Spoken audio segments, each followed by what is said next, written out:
예, 우리는 지금 죄에 대해서 살펴보고 있습니다. 죄가 가지고 있는 특성들, 죄는 어떤 영향을 사람들에게 미치는지, 또한 동시에 죄에 대한 것만 살펴보는 것이 아니라 그 죄를 용서해 주려고 기다리시는 예수님의 성심을 또 살펴보고 있고요. 특별히 예수님께서는 죄인들의 죄를 용서해 주시기 위해서 늘 기다리고 계시고, 그리고 그게 베푸시는 자비에는 한계가 없습니다. 이처럼 예수님께서 한없이 기다리시고, 그리고 죄인들의 회개는 바로 예수 성심께 합당한 태도를 갖추게 만들고 하나님께 영광을 드리는 태도가 된다고 이야기를 했습니다. 인간이 하나님께 의탁할 수 있도록 용기를 주는 것, 그리고 그 기초를 주는 것이 바로 하나님의 이렇게 용서할 준비가 되어 있는 예수님의 기다리고 있는 모습들, 아버지의 자비로운 모습이라고 이야기를 했습니다. 모든 죄는 하나님의 자비로우신 사랑을 증명해 줄 수 있는 복된 잘못이 될 수가 있습니다. 복된 잘못이라는 것은 잘못은 잘못인데 그 잘못으로 인해서 하나님께서는 그 잘못을 그대로 두지 않으시고 좋은 것으로 바꿔주시기 때문에 복된 잘못이라고 될 수 있다고 이야기를 하고 있습니다. 물론 여기에서는 자비로우신 사랑에 대해서 인간의 응답이 있어야 되겠죠. 그래서 회개하고 그리고 이게 잘못된 것에 대해서 정말 깊이 뉘우치고 하나님께 돌았을 때에 하나님은 그것을 자비로 좋은 것으로 바꿔주시는 거예요. 자비로움으로. 이래서 하나님의 자비로움은 바로 우리의 잘못을 복된 것으로 바꿔주고, 우리에게 복된 것이 뭡니까? 행복이잖아요. 그리고 잘못된 것을 그대로 놔두지는 않고 더 좋은 것으로 바꿔주신다는 이런 의미입니다. 진심으로 뉘우칠 때 모든 잘못은 새로운 은총을 풍성히 받을 수 있는 원천이 될 수가 있습니다. 참으로 동의하고 가슴 깊이 뉘우칠 때에 모든 잘못들은 새로운 은총이는 잘못된 것에 대해서만 용서를 해주는 것이죠. 그러나 그것에 더해서 그 잘못을 다시 반복하지 않을 수 있도록 도움이 될 수 있는 풍성한 은총을 주신다는 의미에서 새로운 은총을 풍성히 받을 수 있는 원천이 될 수가 있다, 이렇게 얘기를 합니다. 네가 너 자신을 겸손하게 낮추며 나에게 용서를 청하러 올 때마다 나는 너희 영혼에 놀랍도록 풍성한 은총을 베풀어주며 너희 불완전함은 내 눈앞에서 사라지고 나는 오직 너희 사랑과 겸손만 본다. 너는 아무것도 잃지 않고 오히려 많은 것을 얻는 것이다. 일기 1293번.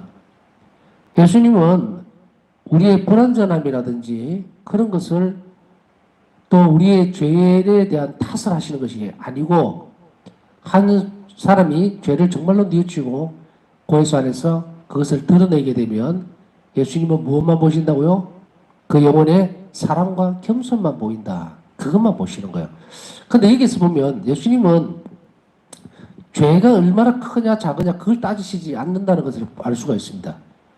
단지 우리의 태도, 겸손함과 사랑, 그것만 보시고서 용서를 해주시기 때문에, 또한 자비를 베풀어 주시기 때문에, 또한 더 많은 은총을 주시기 때문에 우리에게 이것은 꼭 필요한 거죠.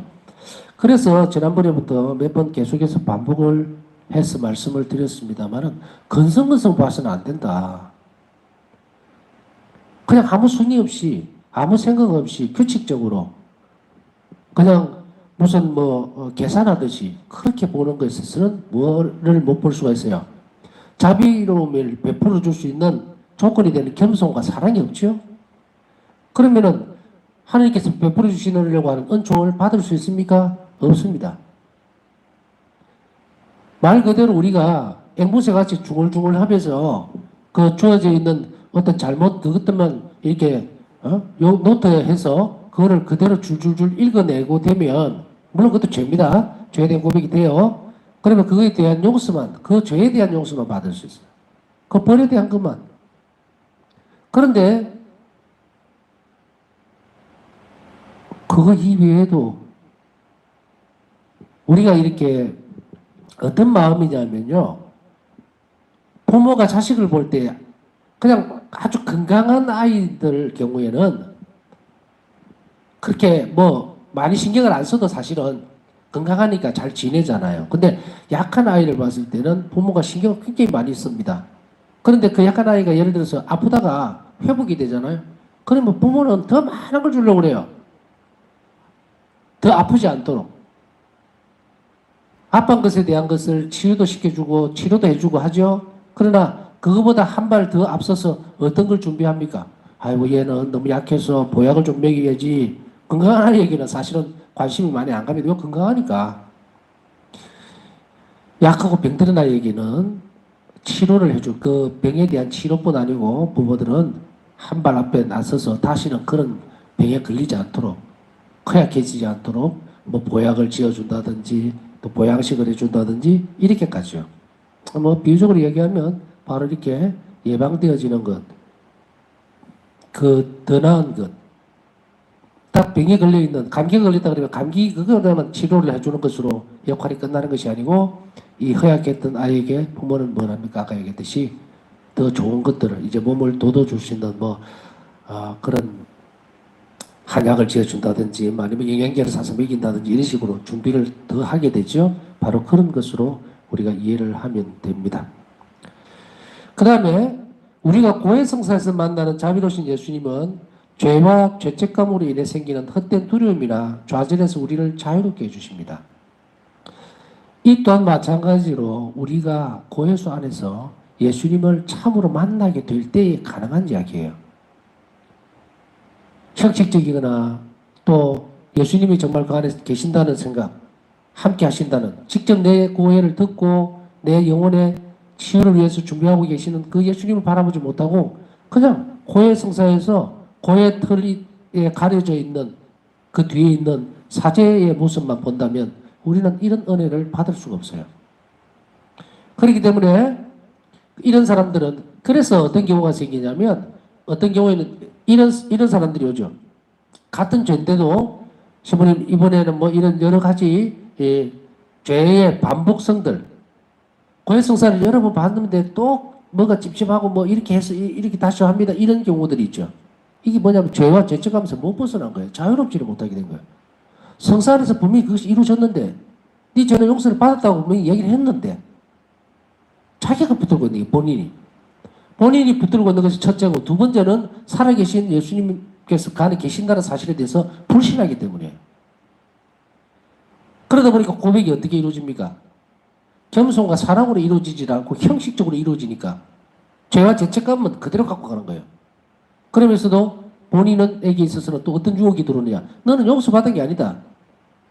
네가 정말로 용서를 받았다면 네 죄책감도 없어져야 되고 죄의식도 없어져야 되고 그래야 되는데 아직 그걸 갖고 있는 걸로 봐서 너는 용서받은 게 아니다. 이렇게 꼬대기죠. 악은. 누구 탓입니까? 본인 탓이에요. 교회가 가르치는 것을 뭐라 그랬습니까? 머리로 이해하지 말고 가슴으로 받아들이라 그랬죠. 수용하라. 그렇게 함으로 해서 참으로 우리는 연습을 해야 돼요. 성체 앞에 자주 꿇어 앉아 있고 성체 조배를 자주 하는 것은 성체 안에 계시는 하나님의 현존에 대해서 점점 친밀해지고 그것을 확실하게 내 영혼이 느끼도록 하기 위해서 그렇게 노력을 하는 거예요. 이렇게 준비하고 노력하는 영혼은 결국은 성사생활을 충실하게 됩니다. 충실하게 하게 돼요. 그래서 성체 성사에서 정말 성체를 배려할 때 정말 하나님이 살아계신 예수님 그거를 느끼게 되고 고해수 안에 들어가서 가기 전에 준비할 때도 정말 이 안에 살아계신 하나님이신 예수님께서 나를 기다리고 계신다.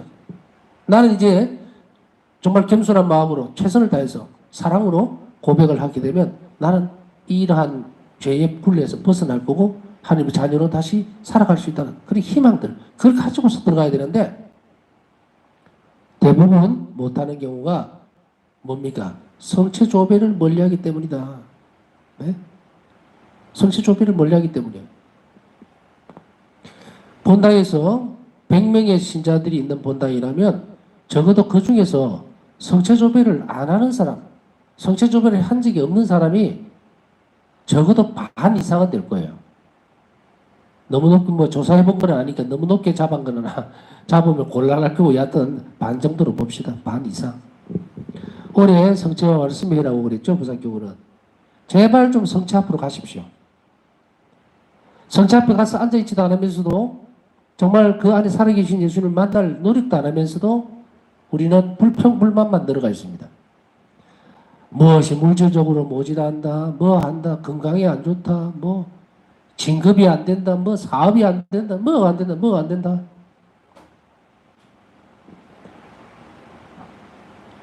투덜이. 투덜거리지 말고 그런 불만들이나 불평들이 없어지도록 침묵 앞에 안에서 길을 가르쳐 주잖아요. 성체 앞으로 즉시 가셔야 돼요. 그래서 살아있는 하나님을 만나도록 할 때에 우리는 이제 침묵을 지키게 되고 투덜거림이나 불평이 사그라들게 됩니다. 그런데 다른 한편으로 보면은 제 개인적인 생각에는 투덜이는 오히려 낫습니다. 투덜이는 오히려 나아요. 아무 감각이 없는 사람. 자기 삶을 들여다보면은 굉장히 불행하고 너무도 못 살고 있고 뭐 경제적으로도 그렇고 뭐 모든 여건들 자체가 그런데도 넋을 놓고 있어요. 이거는 굉장히 더 심각한 상태입니다. 완전히 희망이 없는 상태. 기쁘냐 기쁨도 없고 희망도 없고 즐거움도 없고 왜 사는지도 모르고 3분의 2 정도가 넋이 빠진 상태예요. 이 더 심각하고 반반 될 때 이제 투덜거립니다. 불평이 있어요. 여러분 가운데는 그런 사람이 없기를 바랍니다. 예수님 앞에 물론 투덜거리는 사람이 나중에는 이 길을 잘 찾아가면 또 성체 앞에서 투덜거리는 사람도 있어요. 주저리. 그러나 그것은 옹알이에요. 옹알이. 아이들이 언어 배우려면 옹알옹알 거리죠. 좋은 현상입니다. 나쁜 거 아니에요. 그렇게 하면서 조금씩 예수님이 바라는 방향으로 흘러가니까 문제는 어쨌든 간에 시작한다는 것이 대단히 중요하다는 것을 말씀을 드리고 싶습니다. 이런 헛된 두려움이나 좌절에서 우리를 자유롭게 해줍니다. 주님께서는 우리를 본래 지위로 되돌려 주시면서 하나님의 자녀로 되돌려 준다는 거예요. 다시 그 위치로 돌려주고 우리에게 신뢰를 가지고 희망의 눈으로 삶을 바라보라고 격려하신다. 그래서 고해성사를 잘 준비한 영혼은 기쁨에 차서 희망적인 것을 가지고 나옵니다. 뭔가 눈앞에 뚜렷하게 막 로또 걸리듯이 고해성사 보고 나오니까 막 세상이 막 정말 핑크빛으로 변하고 그런 건 아니죠. 그러나 냉정하게 딱 들여다보면 이성적으로 보더라도 이제 시작할 수 있다는 거예요. 다시 내가 실수가 좀 있었고 또 실패한 경험이 있고 또 뭐 하여간 여러 가지 세상적으로 그런 게 있었다 하더라도 이제 다시 시작하도록 해주니까 이제는 0에서 시작하는 거예요. 0에서. 그 전까지는 일이 잘 안 풀리고 했던 것들도 어떻게 되어 있습니까? 우리의 죄라든지 잘못이라든지 성실하지 못한 태도 때문에 엮여가 있어서 그래요. 그게. 똘똘 뭉쳐져 있으니까 어디가 시작이고 점이고 어디가 끝점인지를 구별을 못했는데 고해성사 안에서 우리가 정말로 이런 겸손과 사랑으로 고해를 하고 우리 영혼을 열어 보이고 난 뒤에는 이제 이런 것들이 다 풀린 상태예요. 사실은 영으로 시작을 한단 말이야. 우리가 자꾸 이제 기도하는 분들 중에서도 뭐 매듭을 풀어주십시오, 매듭을 풀어주십시오 이런 기도도 하고 또 매듭을 풀어주는 성모님께 가서 기도도 하고 매듭을 풀어달라는 게 뭐예요? 꼬여있다는 이야기죠. 그러면 이 꼬여있는 부분이 어떻게 됐을까요? 이거를 완전히 다 풀어서 새로 시작하려면 고해성사를 진지하게 봐야 합니다. 고해성사를 진지하게 봐야 돼요. 그래서 고해소 안에서 모든 매듭을 다 풀어야 해요. 고해소에서. 매듭을 풀어주시는 성모님 앞에 아무리 기도를 한다해도 이 고해성사 속에서 풀어지질 않으면 이게 안 풀립니다. 성사, 전에도 이야기했죠. 모든 기도의 열매는 어디에서? 성체성사 안에서. 성체성사 안에서 맺혀진 열매는 어디로 가나? 고해소로 갑니다. 왜? 참된 하나님을 만났기 때문에 자신을 알게 되는 거예요. 마디 자케오처럼 주님 제 재산의 반을 가난한 이들을 위해서 다 나눠주겠습니다. 회개가 일어나죠. 주님을 만났으니까. 그래서 성체성사 안에서 만난 그 예수님, 그분의 은총은 우리를 어디로 보내줍니까? 우리 자신을 더 자유롭고 평화롭게 만들기 위해서 희망을 가지게 하기 위해서 고해소 안으로 보냅니다. 그래서 고해성사 안에서는 바로 이런 부분들 매듭이 다 풀려지죠. 우리가 뭐 그냥 표현을 쓸게요. 매듭이라고 자꾸 사람들이 그래도 잘 알아듣더라고. 꼬여 있는 부분들 그거 풀려면요 고해수 안에서 다 풀어야 돼요. 고해수 안에서. 그래야만 깨끗이 다시 태어나는, 물론 완전하게 세례성사처럼 태어나는 것은 아니지만, 그러나 우리는 하느님의 자녀로서의 지위를 다시 회복할 수 있기 때문에, 죄로 인해서 세상사에 의해서 하느님과 멀리 떨어져 있음으로 해서 꼬여버렸던 모든 일들의 실타래는 어디서 푼다? 바로 고해수 안에서 푼다. 그렇다고 하더라도 고해성사 안에서, 고해수 안에서 한꺼번에 몽땅 다 모든 것이 풀리지는 않겠죠. 적어도 우리가 매듭을, 점을 풀 수 있는 지점을 찾아낼 수 있어요. 그것을 찾아내면 계속적으로 성체성사와 고해성사, 이 성사생활을 충실하면서 이것을 풀어나가면 우리 삶이 어떻다? 의탁하는 태도로 가게 되면 이것은 그냥 풀리는 거예요. 그리스도의 사랑, 모든 인류를 감싸내시고 그 결점과 연약함까지도 감싸시는 이 사랑, 이 사랑은 용서를 통해 당신 자신을 우리에게 내주는데 한계가 없습니다. 고해수 안에서는 용서만 해주시는 것이 아니라 당신 자신을 우리에게 주시기를 바란다. 그거 원하시는 거예요. 그러면 고해수 안에서 이 그리스도의 사랑, 그것은 우리 죄를 용서해 주시는 것은 당신 자신을 주시기 위한 거라는데, 그럼 어디에서 당신 자신을 주시겠어요? 또 그 자리로 돌아가죠. 성체성사로. 그래서 고해성사를 보지 않으면 영성죄를 못하게 하는 거예요.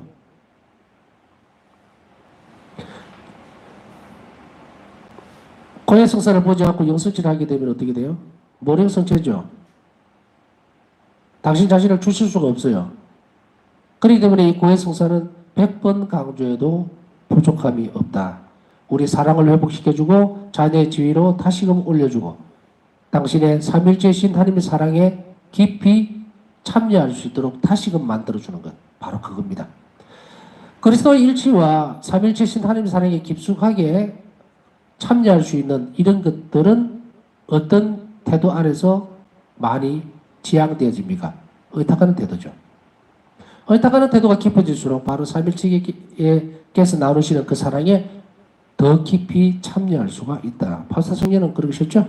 여기에서 다 아시니까 생략하겠습니다. 예수님께서는 완덕을 추구하는 영혼에게 말씀하셨습니다. 너는 자비 하느님을 만나고 있다. 너의 비참함이 그분의 자비를 마르게 할 수 없다. 나는 너를 일정한 횟수만큼만 용서하는 것이 아니라는 사실을 기억해라. 일기 1488번입니다.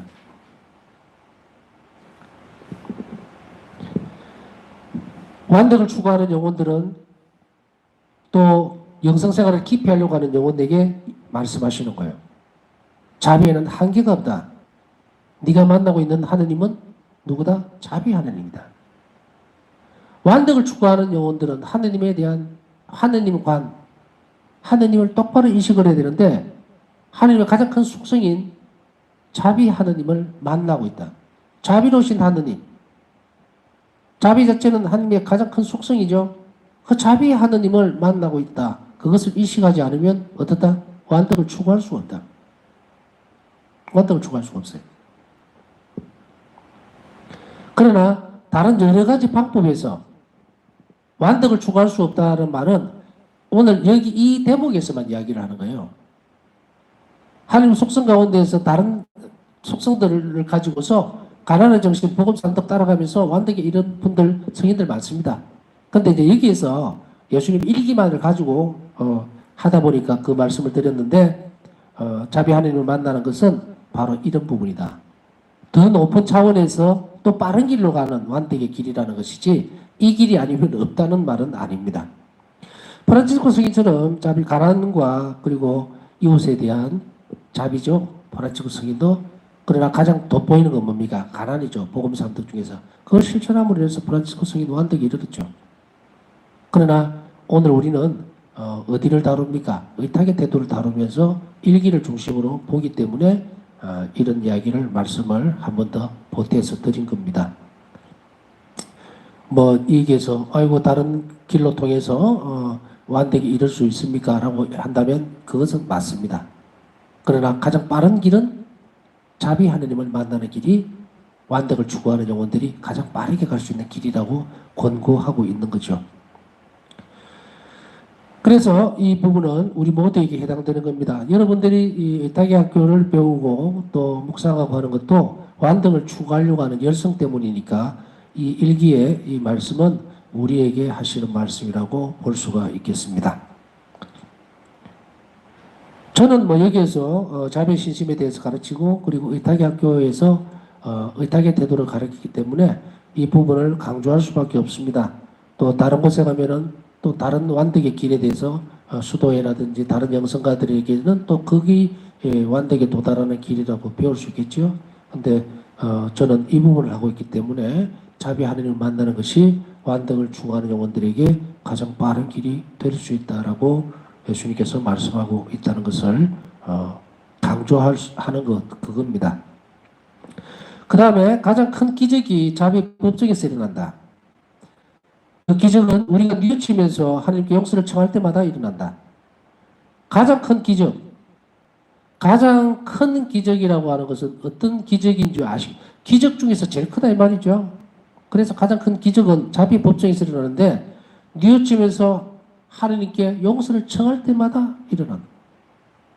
우리가 기적 이렇게 얘기하는데 뭐 치유 기적이다 무슨 어떤 나도 기적이 좀 있었으면 좋겠다. 나에게도 그런 일이 있었으면 좋겠다. 자비 법정에서는 매일같이 우리가 고해성사 볼 때마다 그리고 반복돼요. 횟수에 제한 없이 무제한으로 우리가 살아서 고해성사를 볼 수 있는 만큼 이 기적은 가장 큰 기적이 일어나고 있다. 고해수 안에서 변화된 영혼은요. 이 기적을 현실적으로 받아들입니다. 일어나요. 사람이 변해버렸는데 사람이 변해버렸다는 것은 세상도 자기가 가지고 있는 삶의 모든 부분들도 같이 덩달아서 어쩌다 변해버렸다는 거예요. 이게 기적이죠. 이 기적은 고해수 안에서 일어난 한정적인 고해성사, 고해수 안에서만 이루어지는 부분이 아니라는 것을 알아들어야 됩니다. 거기서 기적을 체험한 사람이 죄를 용서받고 한 그 영혼이 밖으로 나오면 어떻습니까? 세상이 완전히 다 바뀌어져 있어요. 그게 기적이라는 거예요.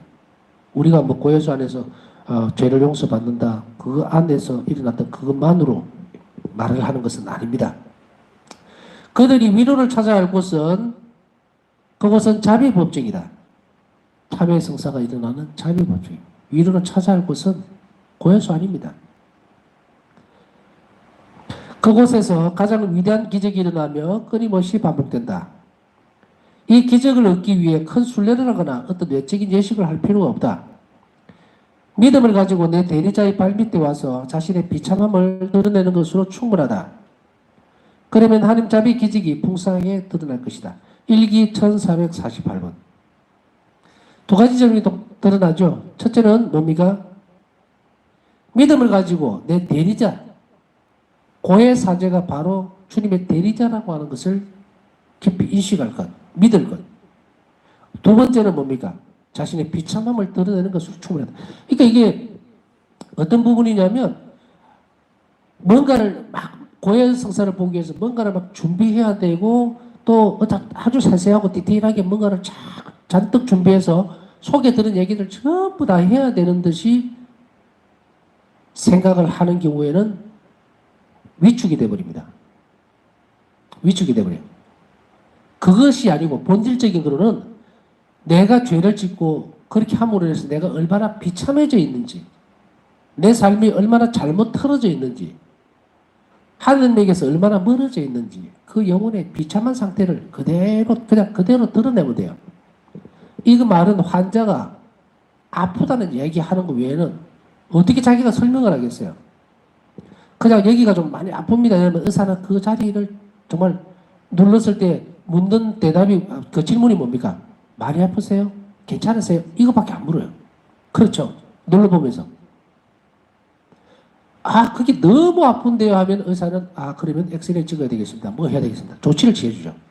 근데 그게 눌렀는데 견딜만 한데요 하면 어때요?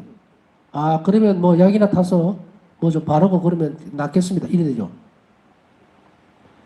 그런데 자기는 요 눌렀을 때 조금만 이렇게 그렇게 많이 심하게 아픈 것 같지는 않는데요 라고 하는데 굳이 엑스레이, CT 뭐 다 찍어봐야 되겠습니다 하고 막 하면 의사는 마지못해 하십시오. 왜? 돈 버니까 자기는. 하십시오. 하지만 필요한 것 아니에요. 불합리한 조건들이 왔다 갔다 해버리죠. 고해소에서도 이렇게 될 수 있다 이 말이에요. 고해소에서도. 내가 그 죄가 하나님을 너무도 아프게 해드리고 그것 때문에 내 삶이, 내 영혼이 굉장히 피폐해졌다라고 하는 사실을 단순하고 간결하게 드러내는 것으로 족하다 이거야. 뭐 구구절절하게 뭐 내 탓입니다 하고 펑펑 울어가면서 막 이만큼씩만 그 고백한다고 해서 되는 게 아니고 결국은 이런 것 때문에 내 삶이 굉장히 주님에게서 멀어져 있고 그리고 불쌍해져 있고 그리고 피폐해져 있고 그런 상태만 가지고서 가면 된다. 그것으로 충분하다는 거예요. 더 나아가 예수님께서는 인간을 어떤 비참한 상태에서도 끌어올릴 수 있으며 매우 중한 죄도 용서받을 수 있다는 점을 강조하셨습니다. 자신의 비참한 상태, 내가 죄를 짓고 주님을 충실히 섬기지 못했을 때에 드러나는 우리 삶의 비참한 상태, 그것에서 끌어올려 준다는 말이 뭐예요? 그냥 말로만 되어지느냐? 절대로 아니죠. 절대로 아닙니다. 그거는 비참한 상태에서 끌어올려 주는 게 아니에요. 그냥 위로 몇 마디 해주고 고해소 안에서 그래 다시는 죄 짓지 말아라. 끝. 변화가 없어요. 그게 아닙니다.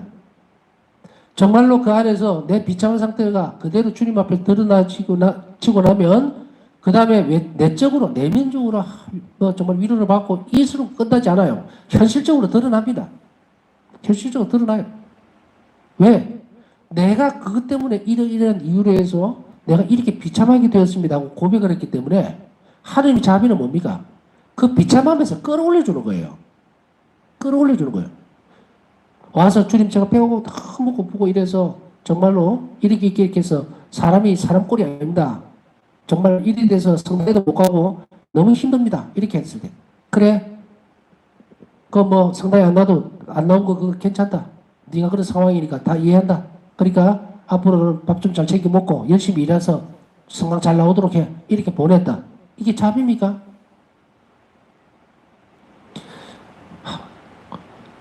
예수님은 절대 그렇지 않습니다. 굶겨 보내질 않아요. 그러면은 정말 이런 상태 속에서 내가 충실하게 깊은 통해와 사랑과 겸손으로 드렸다면 그 다음에 그것에 대한 확신이 있다면 이제 고해소를 벗어나는 순간에 이 삶은 배고픔에서 나를 건져내도록 하나님의 은총은 나를 따라옵니다. 나를 따라오는데도 불구하고 그 비참함이 계속되어지는 것은 본인이 그 은총을 받아들이지를 못한 거예요. 눈치를 못 챈 거예요. 못 따라간 겁니다. 예수님 그런 분 아니거든요. 배고파서 정말 힘들다라고 하는데 그래 집에 가서 밥 잘 챙겨 먹고 건강 잘 챙기라 그렇게 안 하신다고 하죠. 배부를 수 있도록 길을 열어줍니다. 빵을 먹을 수 있도록 길을 열어주고 굶주리지 않도록 길을 열어줍니다. 그게 고해소 안에서의 기적이에요. 자비의 성사에서 오는 하나님 자비의 손길입니다. 이렇게 연결되어 줄 수 있도록 고해소 바깥에까지 연결되어 줄 수 있도록 하기 위해서는 내가 변화되어야 되고 내가 은총을 잘 받아들이도록 준비가 되어야만 이것이 가능하다는 이야기입니다. 이런 기적들은 잘 준비된 영혼들이면 누구에게나 가능한 이야기입니다.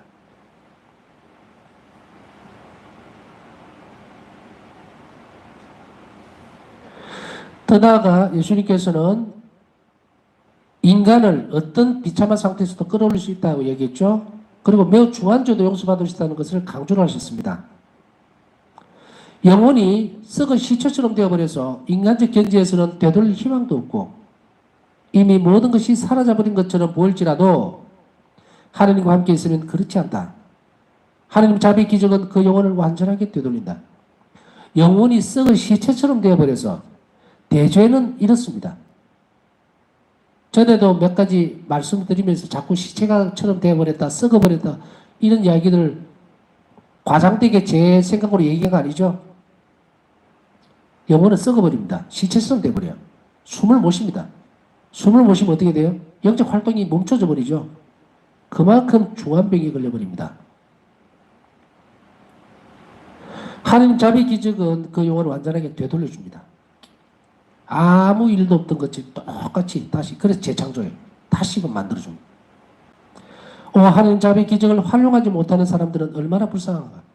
자비 기적을 활용하지 못하는 사람들은 뭡니까? 성사생활을 충실하게 하지 않는 사람들.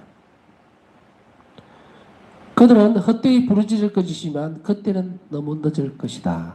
일기 1448권. 그때는 그들은 헛되이 부르짖을 것이지만 그때는 어떤 때입니까? 우리 생명이 끝나는 날이에요. 우리가 죽는 순간에 하나님 법정에 서게 되면 이것을 땅을 치고 구해야겠지만 돌아오지 못하죠. 그때는 너무 늦었다는 말이 이 말입니다. 예, 고해성사 요즘 계속 살펴보고 있는데 우리 죄와 또 자비의 법정인 이 고해소가 얼마나 중요한지, 고해성사가 얼마나 중요한지 우리는 깊이 한 번 더 성찰하면서 우리가 소홀히 했던 것, 정말 이렇게 많은 기적이 일어날 수 있고 내 삶을 되돌릴 수 있고 그리고 내게 삶의 희망을 다시금 찾아줄 수 있는 이 고해성사를 내가 얼마나 소홀히 하고 있었는지 한 번쯤 깊이 생각하고 또 고해성사를 잘 볼 수 있는, 고해성사에 잘 참여할 수 있는 그런 은총도 함께 청하면서 남은 시간 묵상하도록 하겠습니다.